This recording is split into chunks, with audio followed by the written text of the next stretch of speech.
Well, hello, and welcome to the Connecting Point. I am Dr. Marcy, your facilitator for this discussion table today.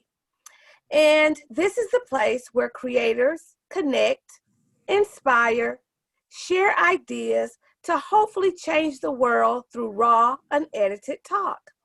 And today is Mother's Day. I am recording this on Mother's Day. And I have with me today my beautiful mother, Rosa Thurmond. Now, I don't need to tell you the connecting point today because I just told you this is my mother, of whom I have been blessed with for 50 years because I am 50 years old. Hey, Mama, and welcome to the Connecting Point. Hello, hello, hello. So happy to be here.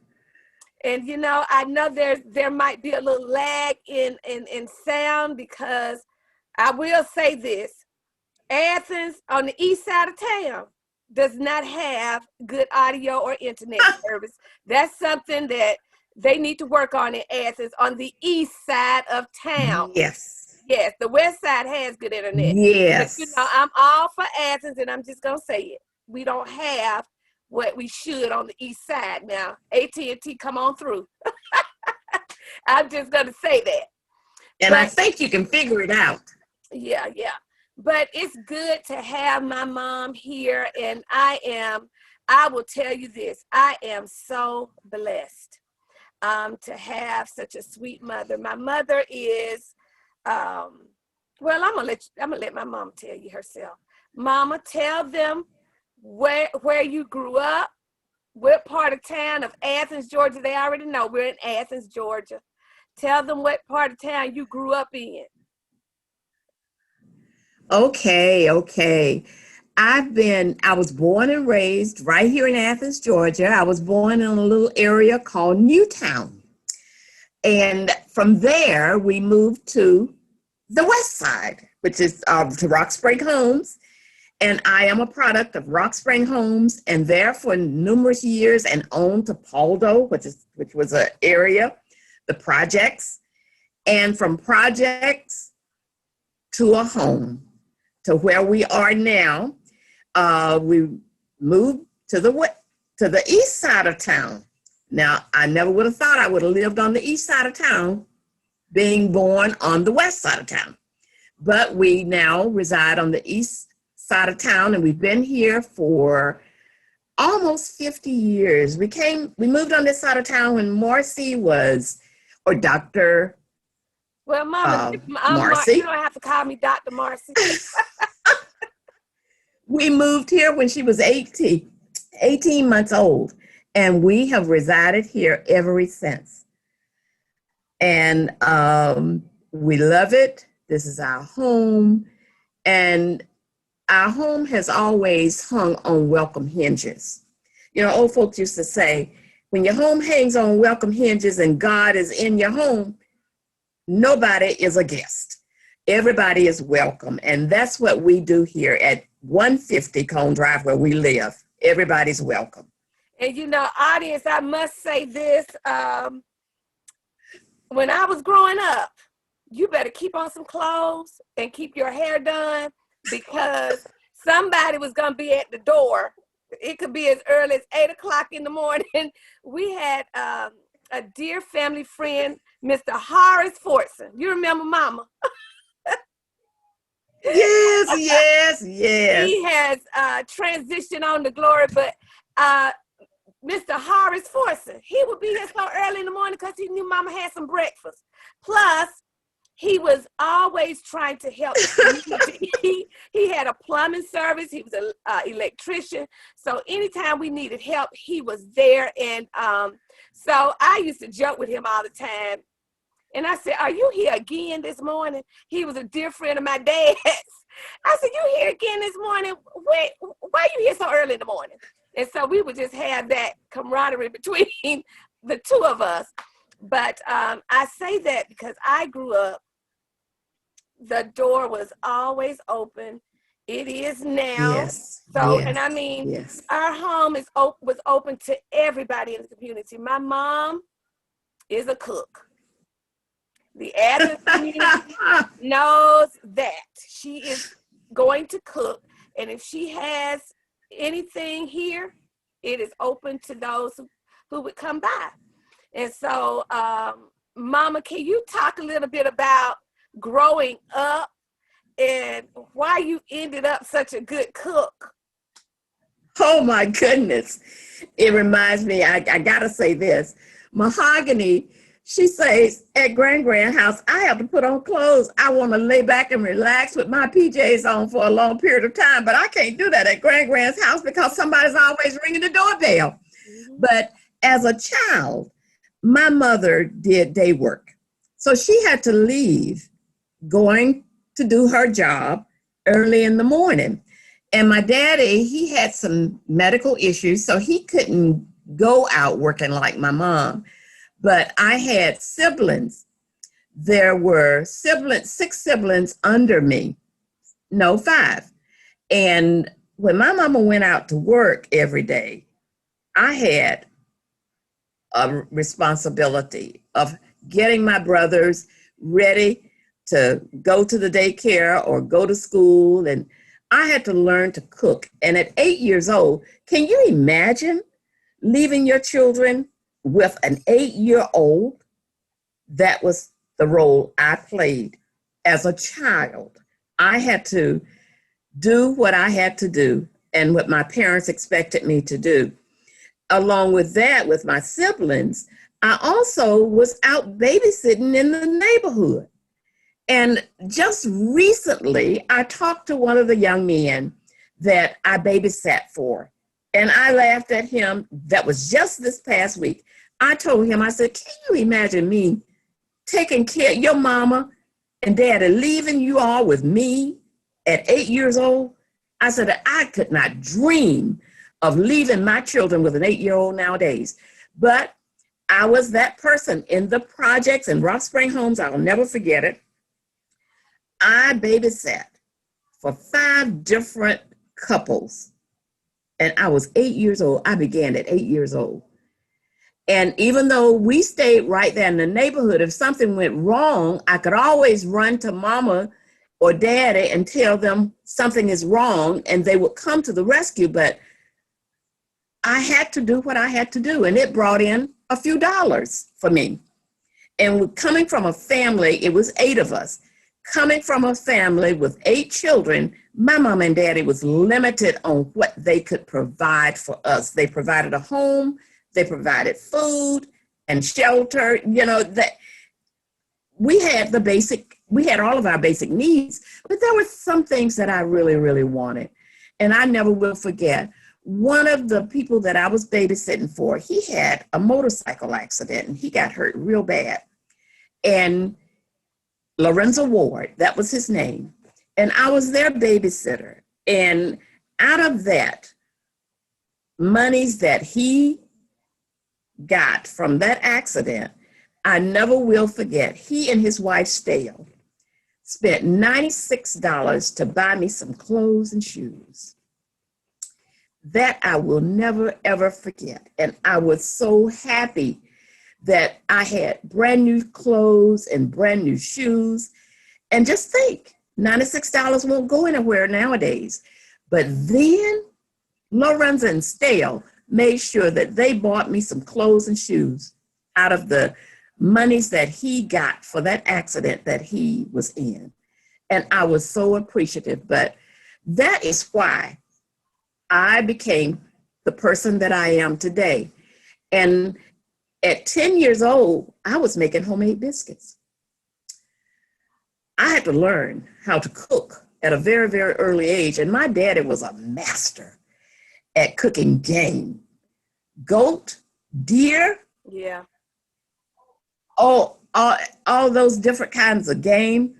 He cooked. And my sister had friends that would come and eat. And I had friends that would come and eat. And my husband, I tell him a lot of times, that's the only reason you unmarried me, because I could cook all that stuff you like to eat. the rabbits, the deers, the goats, all of that stuff. I said, but I was raised up like that. My daddy taught me how to cook those items. And now, you know, you think of it, a lot of people don't cook pig feet, pig ears, tripe. I do that because my husband came from a family like that. And my children didn't eat all that stuff, but I grew up knowing how to cook those types of things. And those are things that I never forgot. Now, I can make you some mean biscuits. I got a brother right now. He said he bought him 4 rabbits, and he waiting on me to cook those rabbits and make a good with some gravy. Well, and you I know, just told him this past week, I'm right now. well, you know, we were just talking So about that's, you know, that's tripe, Mama, this morning.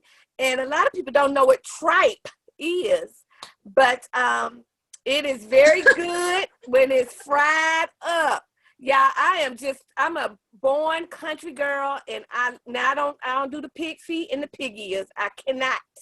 But tripe, yes, they are delicious. And my mom she can fry them, honey. They are delicious. And like she said, biscuits.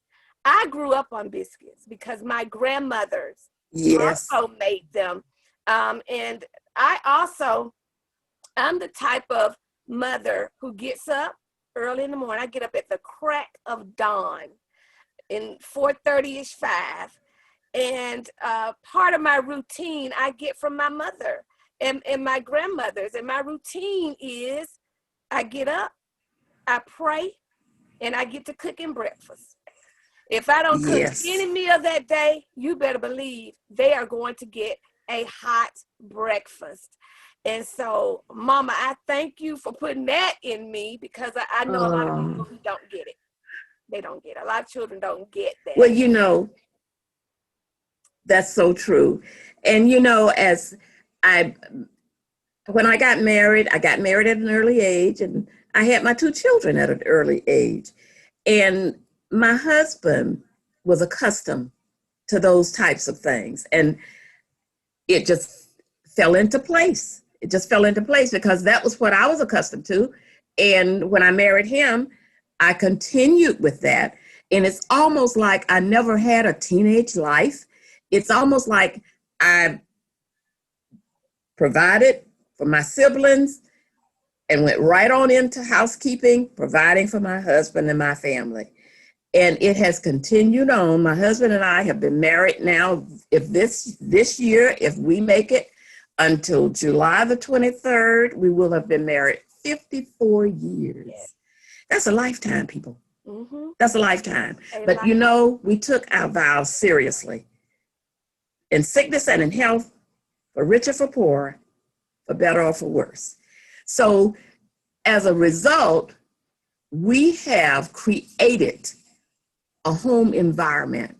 And it's not just for our children and our grandchildren, but it's also for other people that come in to our home. And I'm going to tell you something. I used to pray all the time, Lord, anoint the hinges on this house and the door post as people come and go. Let these hands do what you would have them to do. Let them prepare the meals that you would have them to prepare. And let the bodies be fed spiritually and physically from what I prepare. And it has always been that with me. And it will forever be, because I know what it means to sit down with family. Now, we sit at the dinner table. Yes, we have breakfast at the dinner table. Mm-hmm. We have dinner at the dinner table. Yeah. And that has always been in place in this house. Anybody coming in, you ain't gonna eat all over my house, have roaches and rats running around in my house. We're gonna eat in the kitchen, right, at the dinner table. But you know, Mama, I get that from you too. That's why I'm glad we're doing this, so people can understand how I grew up too. And one of those things that I cherish now is sitting down eating with my children, because studies have shown families that eat together and pray together, they are Pray better. together. They're Yes. likely to stay together. And so we talk about Mm-hmm. everything from Yes. Yes. politics to how our day Yes. was. And Lord knows my daddy is he's a politician. That's who he is. He's an undercover politician. That's all he talks about is politics at the table. Lord have mercy. But but politics, we get into that, and everybody knows my uncle Michael Thurman. We come from a line of that too, where politics Yeah, is we very do. uh, a Yeah. discussion that we would have. I also grew up knowing who I was. That's one thing that I am so thankful for. I didn't have to ask the world who I was. My family affirmed me before I walked out of the door. Yeah. I knew I was a Black, educated, beautiful Hey. girl when I walked out that door.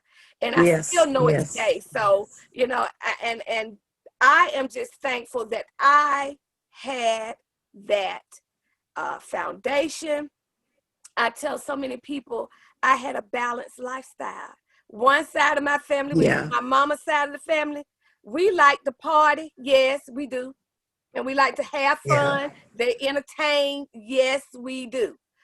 My dad's side was the more intellectual. You know, you're gonna watch all the Yeah. intellectual programs on TV. You're gonna play Scrabble. So I had that balance, and I'm so thankful for it because I am now able to be in many arenas, and I feel comfortable in them. Mm-hmm. So I thank you for that. Now, Mama, I got to have you talk a little bit about your journey as a creator, because this is the connecting point where we talk to creators. But you, as long as I can remember, you have been singing in the community. Yes. You have used your voice. I have traveled with you from pillar to pole, I will say. Singing from the smallest church to the funerals to weddings to, you know, whatever. In the nursing homes, I went with my mama to these Yeah. places. And so I saw her do it. I'm not telling people what I think I know. My mama went to people, the sick and shut in their houses, and Yes. fed them, brought them food, and sang over them. So, Mama, how did you even get to that point? You know, growing up, my mother was one of the first Seventh-day Adventists, original Seventh-day Adventist members here in Athens, Clarke County. And my father was a Baptist. He was from Oconee Baptist Church down in Naxos. And to strike a happy median in the household, Mama would take us to church on Saturday all day, from sunup to sundown. And Daddy expected us to be taken to the Baptist church. So when we moved to Rock Spring Homes, Hill Chapel Baptist Church was the neighborhood church.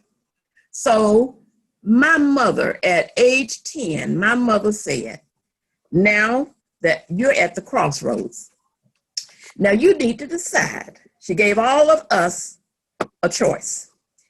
Which way you want to go? Do you want to join the Seventh-day Adventist Church, or do you want to be in the Baptist church? So, of course, I took the Baptist church because I had a lot of friends there and I had established myself there. They had a lot of programs going on that I was interested in. So as a result, I walked up the hill to Hill Chapel Baptist Church. And on days that when we were even younger, I was only 6 years old when we moved to Rock Spring Homes, but this was around 10 or 11. And there was some ladies at the church that we used to have Junior Mission Sunshine Band on Wednesdays. And there was a lady by the name of Miss Louise Dorsey, Miss Essie Watkins, and Miss Mamie Clark, and Miss Corrine Tate. These ladies walked up to the church on Wednesday for the Junior Mission Sunshine Band. And they would stand at the end of Paris Street that went through a little street to Rock Spring Homes. And they would wait there for us until we got through that little street and walked us up to the church. Those ladies were very instrumental in mentoring me as a young woman. They taught us how to dress, how to sit, how to be respectful, and how to keep our legs closed, so to speak. Those ladies were very instrumental. They were mentors in my life. And once we got to the church, Reverend W.A. Billups, Willie Alfred Billups, who was a teacher at Bernie Harris, Athens High Industrial School, Athens High Industrial.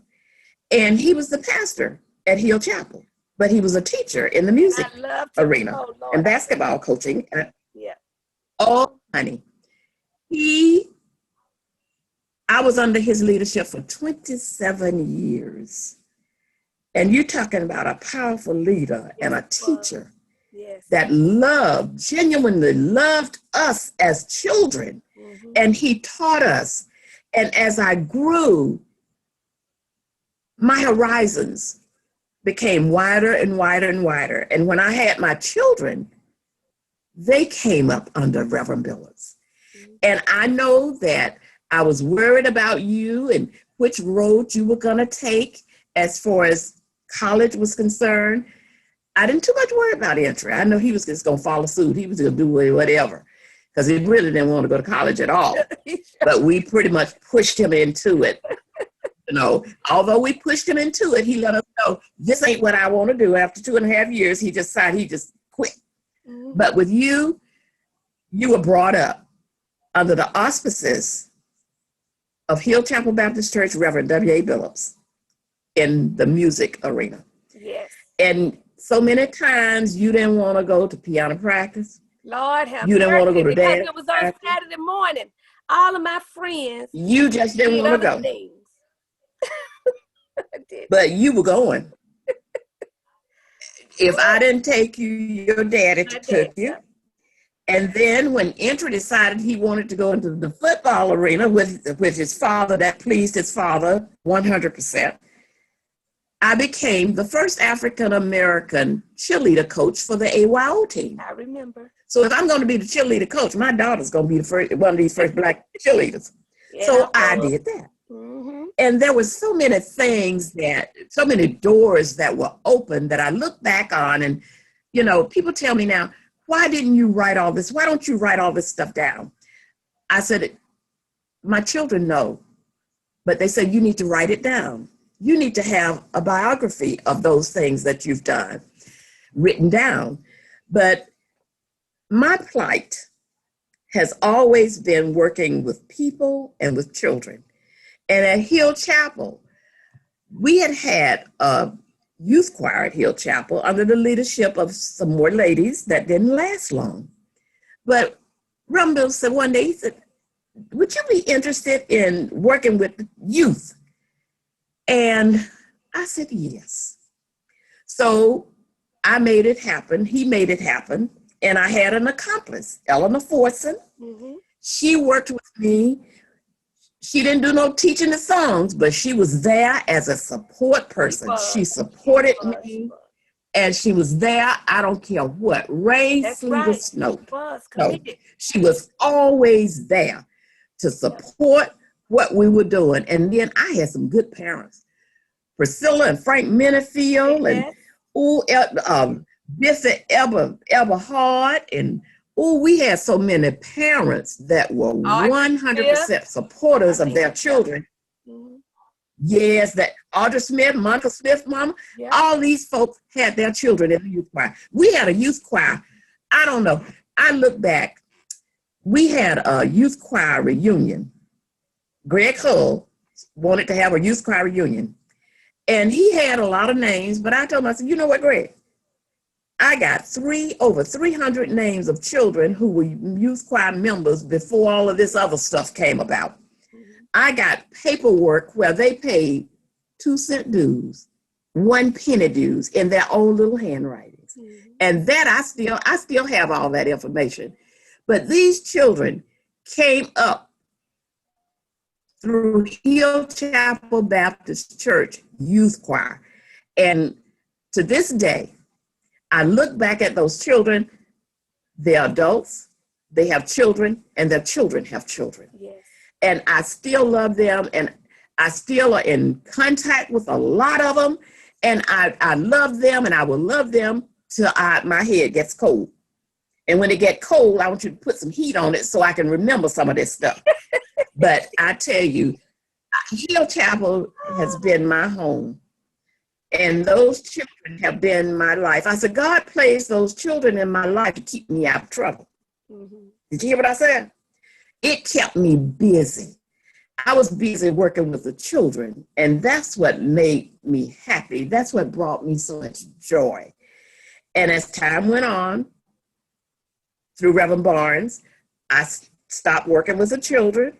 And then we had another minister that came in, and he came to my office at the health department one day. He said, Miss Thurman, he said, we need a children's choir at our church again, and you've been recommended to me. And I said, I don't know if I can do that again. I said, I had done it for 20-something years, and I said it was just taken away from me.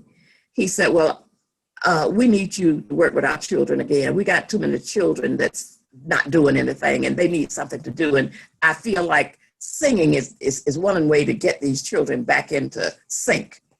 I accepted it under Michael, I think it was Michael Gerald. Mm-hmm. And I became the youth choir director again. And Lord have mercy, that was so rewarding to me. I mean, it just, my heart overflowed with joy because I was doing something that I truly, truly loved again. Mm-hmm. It wasn't just, even though I was singing and doing all this ministering and song, God let me know that my singing was not a performance, it was a ministry. Mm-hmm. All the free concerts that I was doing around the city of Athens and nearby places, it was not for a performance, it was for a ministry. And those children were part of the ministry for me. And I worked with those children up for a total of 30 years total. I worked with the children at Hill Chapel Baptist Church. And my ministry of song outside of the children was a gift from God. Yeah. I know it was a gift from God. Mm-hmm. I used to sing because I was asked to go this place, go that place, and dragging Greg around with me, dragging Marcy, and, but God let me know this is a ministry. And if but one person hear this and seek me, then the work has been done. And even in a concert, I remember closing out the Olympics at the Morton Theater. I did a free concert to close out the Olympics in 1996. Yep. And I was concerned. I said, now, I don't know if all these people from Asia, Japan, all these different places going to come to hear me sing. I said, but I'll do the concert. I'll do a free one. They opened that Morton Theater, and that concert was held. And I could not believe the people that attended, that were here for the Olympics. Yeah. And there was a lady, she was Asian. She gave me 16 roses. And I wondered, what does 16 roses mean? But I didn't pursue it at that time. I just accepted it. And I went on, but still it bothered me. But I thought to myself, I had spiritually fed the people that God intended for me to spiritually feed. And there was, in 1994, I did my first recording at the historical Morton Theater here in Athens. Mm-hmm. And Jim Hawkins. Jim, we love Jim Hawkins. I love Jim Hawkins to the bone. Mm-hmm. Love him to the bone. He went out on a limb financially. Yes, he did. He recorded it, live recording, and produced it as well as it could be produced at the time. And that was a high time. I'm telling you, people, that was a high time. The first $1,000 was donated to the nursing home, the CD, the cassettes, because most of the people in the nursing home, they didn't have CDs then. So the first $1,000 worth of CD cassettes was donated to the nursing home. And there were the employees at the nursing home said, well, Mr. Thurman, what we gonna do? Most of them don't have a cassette player. I said, well, I'll tell you what, play it over the intercom so they can hear it. And those whose family will buy them a cassette, or they already have a cassette at home, here's the cassettes. Give it to them. And believe you me, so I got so many calls from African American versus Caucasian to sing at funerals as a result of having heard those cassettes and were touched spiritually. I've sung at places that I never ever thought I would sing. In arenas I never thought I would sing. And people say, well, how do you get to do that with so many Caucasian people? I said, the word of God, when it goes out, it doesn't come back void. And it doesn't have a color on it. I did what I needed to do as far as donating those cassettes. And the people that were fed or was uplifted or ministered to by those cassettes didn't forget when their loved one passed. Call the lady that has the golden voice. That is what was said to me. And I thought, oh my gosh, but it's God. It's not, it wasn't me. It was him working through me. And he continues to do that. And I am a product of what he has molded me to be. And not me. Guess what? I am a product from what he molded you to be, because I was in the midst of all of it. You know, you're talking about it, but I was there. I was at my mama's hip through all the concerts, going to the funerals. I was there. And I remember on Sundays, we would leave home early because we had to go. We had to go. BTU, Sunday school, church service. And then after church service, we had to go to all the singers in town because mama was singing at them. So sometimes we wouldn't get home till late, but I wasn't tired. I was not tired. I loved being in the midst of all of that singing. And, you know, it's just amazing to me to even think back to my childhood and how I grew up. And I know for a fact, God gave me the right mama, because you had to be that kind of mama to mold me into who I am today, musically. Thank you. And Thank you, Father. I love people. I mean, I said sometimes it gets me in trouble as much as I love people. Because sometimes I love some of them and they, you know, they'll bite you or burn you. They don't love you back. They don't love you back. That's right. But I wouldn't take any of it back because I know from whence it has come. Now, we've talked about your cooking.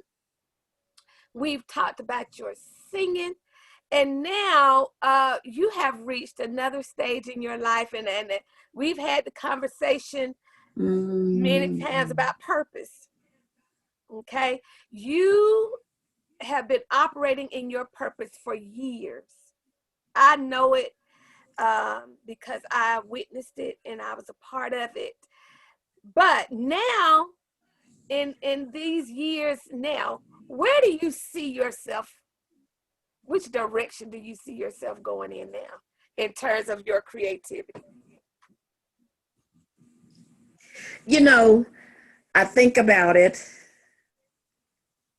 having been there to take care of mama all these years since daddy left. And making sure everything went well with her. And God saw fit to call her on home at 95 years of age in September. And I didn't have any remorse from it. It was painful, but yet I knew it was time. And when I think about it, I've said this more than once. Mama gave me a new lease on life. Mm-hmm. You know, you hear old folks say, use that expression. I know what it means. When you lease an apartment, what does that mean to you? It's not yours, but you're going to use it. You're going to pay the rent or whatever. The new lease on life is, I'm going to use the time that I have left to be about God's business. Mm-hmm. There's things that I've done all through the years. I've been the historian for Athens, Clarke County, African American historical tours. I've done that. And the pandemic limited that, where we couldn't do it. But there are so many other things that I want to do that I know God is going to open up the gates for me to walk on in. And my purpose in life is serving people. Yeah. Working in public health, I retired from public health as the first African-American front desk clerk, the first in every position that climbed up the ladder to office manager. And the people is who my main concern was. I did my job and I did it well. I had a hard time. Being a first African American, yes, and a woman. Yes. Went home. After a period of time, I went home not to come back because of what was said to me. Called everything but. I went home and my husband said to me when I got home that day, when he got home, he said, "You going back?" He said, "This is a position that you don't work for. And you going back." He went back with me that day. And he said to the director, "Nobody's going to talk to my wife like this. I don't care who it is." He said, she didn't ask for this job. You asked for her. Mm-hmm. And you placed her in this job. And if she wasn't eligible for it, you wouldn't have kept her. And guess what? From that day forward, I stayed on that job. Because God had placed me there. And he had me there for a purpose, because that was my purpose in life for the master. Mm-hmm. I was to minister, not just through song, but I was to minister through serving the people and making way for those who didn't know how to make way for themselves, talking for those who didn't know how to talk for themselves, speaking up for those who didn't want to speak up for themselves or scared to speak up for themselves. But guess who did? You. I did, because God gave me the right words to say and the right attitude to say. And I used to sit and think, if they could read my mind, they wouldn't mess with me. Because I know I got a powerful mind and I know who gave it to me. Oh, Lord. But instead, I encompassed all of those things. And I took it to God. And I said, "Lord, tell me what to do." Before I hit the floor in my house, I would say, "Lord, help me to do what you would have me to do today. Lord, help me to encourage. I need to encourage. Help me to have the right attitude." Mm-hmm. And Lord, I know my eyes can kill. I know my nonverbal expressions can kill. But Lord, help me to control it. Help me to get what I need to get done this day. And for 33 years physically, but 34 years on paper, those years, he kept me. He kept me in my state. He kept me still when I wanted to move. He kept my fist when I wanted to hit somebody. He kept my tongue when I wanted to say some things.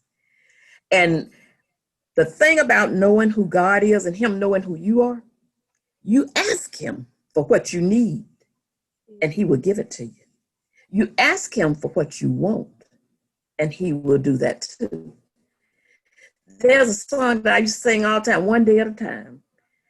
And there's a verse that said, God is our Father. He loves us one and all. He will supply all that you need and some of the things that you want. I added that to that song because I lived it. I lived it. And some of those people who were working against me, Lord have mercy, all of them are dead and gone now, except 2 or 3 of them. But he kept me. And I did what I needed to do for the people. And it wasn't just African-American people. It was for God's people, period. Yes. There have been people that stop me in the grocery store and tell me something I did for them. I don't even remember it. There's children that come up to me and tell me that their mamas told them who I was and they remembered me as a child. Now that they are adults, I don't remember some of them. But life has its challenges. And as we age, things do change. But serving others and loving God and allowing him to be your light, your pathway, it never changes. It never changes, and it will not lead you the wrong way. No, it won't. I am a product of that. I will forever be a product of that. And my purpose is to continue to keep serving. To what capacity? I don't know. I don't know to what capacity he wants me to serve, but wherever he wants me to serve, he's going to let me know. Mm-hmm. He's going to let me know before he lets you know. Yep. I'm going to know where he wants me to be, and I'm going to follow because I've done it all my life. I saw it in my mother. And I don't know anything else. I don't know how to do anything else because it's kept me. It has been a blessing to me. A lot of times I've cried because of being treated a certain way. But you know what? He said, get up, dust yourself off. I got you. And he still has me. And whatever the purpose is now, I'm going to keep moving forward because I have a new lease on life. Yes. That my mother has given to me. A new lease on life. Well, Mama, I'm feeling good. And I'm grateful to God for every blessing that he's given and every blessing that's going to come. Yes. Well, Mama, I am so glad that I was able to do this on this Mother's Day. I am too. I'm so thankful and I'm grateful to God for yes, uniquely designing you to be my mama. And so, Mama, is there a song you can sing? Just a line of a song that you can sing before we get out of here? Because I'm sure it will lift some other mothers and whoever else is watching, lift their spirits for today. Can you think I of something, Mama? have so much, so much to thank God for. I have so much, so much to thank God for. He's been my guide through the storm and rain, through the sickness and so much pain. I have so much I want to thank God, thank him for. Amen. We all have a lot to thank God for. You know, I don't know who who could go without thanking him. I really don't know. It baffles me. But Mama, I thank you. I love you dearly. And I I love you already know too. your I latter love you years. too. Your latter years are greater than your former years. And I am excited to Yes. see what's next, what's coming out of you next. And so, my mother, Oh, I will tell y'all this. Now, if you got to contact my mama, you're going to have to come through me. And I'm getting ready to give you my information because my mama is not a social media junkie. She just, listen, no, I'm not. if you need my mama to come do something, just reach out to me. As I say every Yes. week, Yes. you can reach me at integrativeartscreations.com, integrativearts@att.net. We're on Twitter, Arts Integrate, Instagram, Integrative Arts Creations, and Facebook, Integrative Arts Creations. Also, we have a group there, the Connecting Point for Creators group. Now, she is a part of that. Lord help her. Thank you. She did successfully join the Connecting Point for Creators group. And this is a group of creators.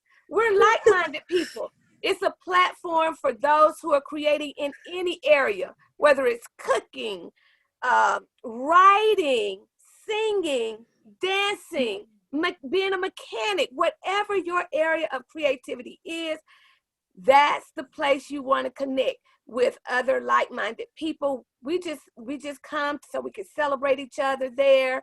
Words of inspiration are dropped there every day. Just a place to lift each other up because iron sharpens iron and we need each other. And Yeah. also a Yeah. place where you can connect and collaborate with other creators. So look that up, the Connecting Point for Creators group. And like I say every week, thank you for tuning in and God bless. Peace. Yes. Mama, you want to say anything before I end this? May God's blessings be upon each and every listener. Have a good one. Thank you. Bye-bye. I would like to invite each and every one of you to have a discussion with me. Yes, I want to partner with you. Let's have a discussion. What are you passionate about? What do you believe will inspire others? Is it your testimony? Is it your life experiences? Or is it something that you just know about that you know will help uplift someone and transform the world for the better? If that's you, reach out to me at drmarcyts@gmail.com. That's drmarcyts@gmail.com with your contact information, your topic of choice, and the best day and time to contact you. And someone will contact you to schedule a discussion. All you gotta do is know what you want to talk about, do the research, and make sure it is something that can uplift and change, transform the world. Let's do this together.